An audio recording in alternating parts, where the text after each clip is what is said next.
اے میرے اللہ، جو بہن یا بھائی یہ دعا سن رہا ہے اس کے دل کے سب راز تجھ پر ظاہر ہیں۔ تو اسے ایسی خوشیاں دے جن کا وہ تصور بھی نہ کر سکا ہو۔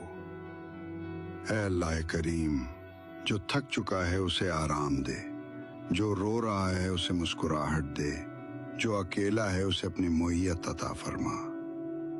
اے میرے پروردگار، جس کی دعائیں طویل ہو چکی ہیں، جو صبر سے تھک چکا ہے، اسے جلدی اپنی رحمت کی خوشخبری سنا دے۔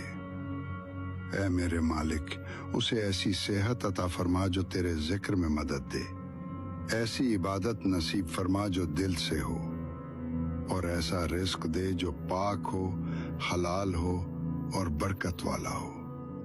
اے دونوں جہانوں کے مالک، جس کے والدین زندہ ہیں ان کے لیے راحت، تندرستی اور خوشیاں لکھ دے۔